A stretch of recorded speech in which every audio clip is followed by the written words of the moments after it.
երեկվա դեպքերի հետ կապված էլի երրորդ բարձրաստիճան հոգեվորականն է ձերբակալվել ապակալան։ Կներեք, ամեն ինչ պետք է բարձրաձայնի, պետք է բողոքի, պետք է մատնացույց անեն սխալներ, մեծ հաշվով են ինչ անում ենք, որտեղ բոլոր հնարավոր բարոյական, իրավական, մարդկային սահմանները անցնում են, ու եթե այս ամեն ինչը հանդուրժվի, վերջը լինելու է այն ինչ ուզում են անել, դա հարցակումն առնելու եւ վերջը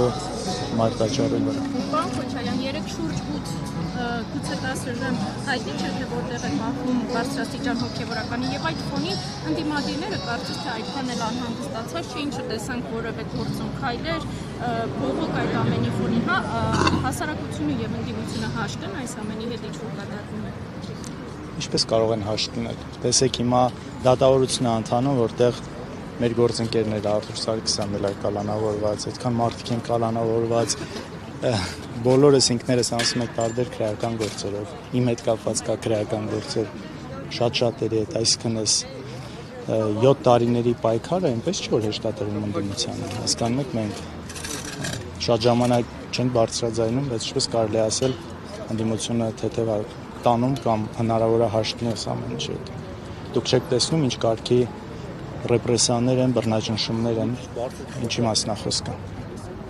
Պարոն Քոչարյան, երեկվա կալանավորումների հետ կապված ձեր գնահատականը, սա կրկին եւս մեկ անգամ հարկած էր հայ առաքելական եկեղեցուն ուղղված։ Իհարկե, միանշանակ, քիչ առաջ ասացի, and միշտ թվում է թե ինչ որ սահման կարող է ունենալ սրանց այս իրավական բեսպրեդելը, լկտիությունը, բայց ամեն անգամ իրենք ապացուցում են, որ չէ, կարող են ավել ու հենց մեծ հաշվով սա ենք մենք երկար տարիներ զգուշացնում, խոսում սրա մասին, փողոց դուրս գալիս պայքարելու այս ամեն ինչի դեմ, որ մեր հանրության այն հատվածը, ովքեր դեռևս ինչ որ հույսեր կապում են այս իշխանությունների հետ, հասկանան, որ սրանք ուղղակի տանում են հայկականության ոչնչացմանը, որի առանցքը եկեղեցին է։ Քոչարյան, տեսնում ենք դες եկել է դատարանի բակ, այսպես իաջակցությունով Բագրատ Սրբազանի, երեք էլ, մի երկու օր էլ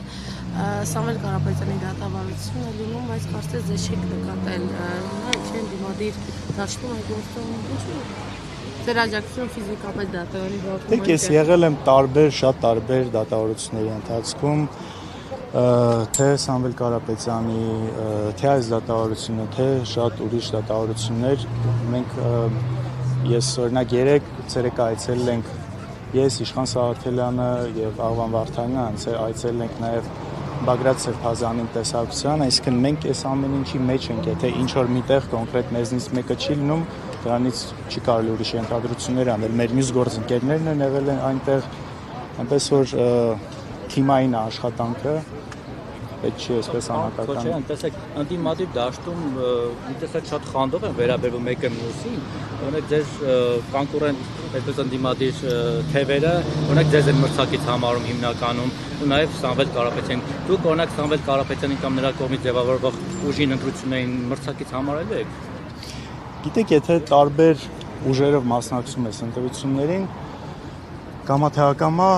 նաև մրցակից ես լինում բանի առումով, հա, զուտ, որ երբ որ տարբեր ես մասնակցում, բայց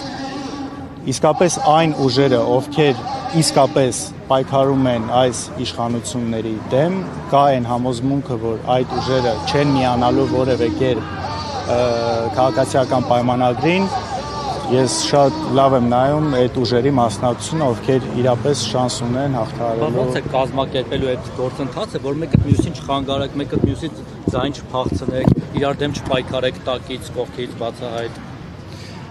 Պետք է փորձել, շատ կարևոր է դա, իրար չխանգարելու հանգամանքը, եւ ես կարծում եմ, որ այստեղ քանի որ գլխավոր նպատակը այս իշխանությունների չվերընտրվելն է եւ կարծում եմ այստեղ հնարավոր է ճիշտ լուծումները գտնել իրար չխանգարել։ Եվ մի բան էլ,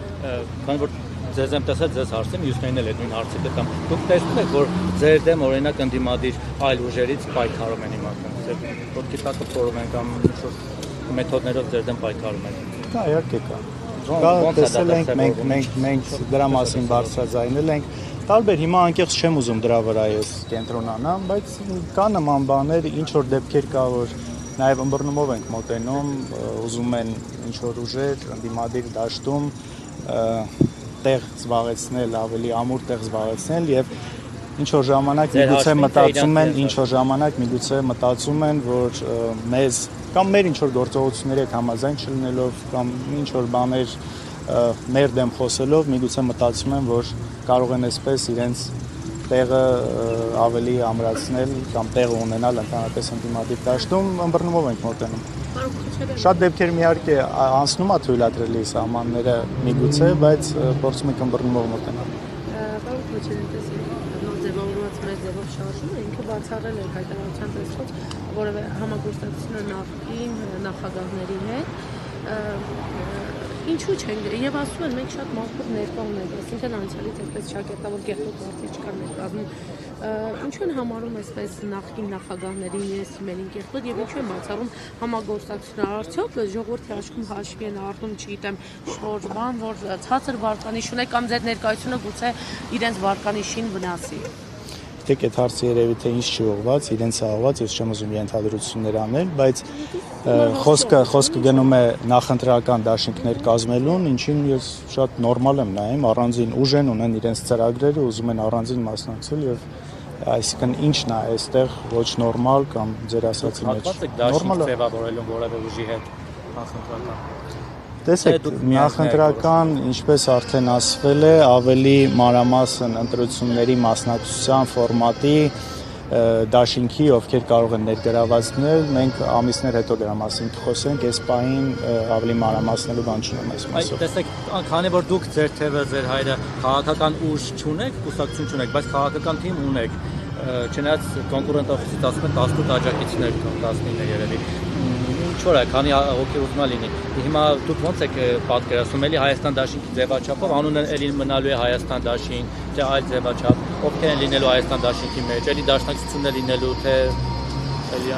Ես ստիպված պիտի կրկնեմ նույն բանը ուղղակի, քանի որ իսկապես այդ մասով վերջնական որոշում եւ քննարկումներ չի եղել, այնպես որ մի քիչ անպատասխանատու կլինի իմ կողմից, հիմա որևէ բան ավելի մանրամասն։ Հանրապետական հետ դաշինք հավանական համարում եք։ Ոչ։ Ինչու՞։ Որովհետեւ դրա իմաստը չկա, նպատակը չկա։ Բայց հաճախ մարդիկ ձեզ մեղադրում են, ժողովուրդ, հա, որ Փաշինյանի իշխանությունից փրկվել ընդդիմադիրների հավաքվելու միասնական լինելու մեջ է։ Եթե նպատակը մեկն է, բոլորի նպատակը մեկն է։ Նպատակը մեկն է, բայց նպատակին հասնելը չի նշանակում, որ բոլորը պետք է միավորվեն, այսպես ասած, մեկ նախընտրական ցուցակի մեջ։ Ես չեմ կարծում դա ճիշտ մոտեցում եւ իսկապես տարբեր ազնիվ թեկուզ ընդդիմադիր թիմեր կարող են ունենալ տարբեր մոտեցումներ եւ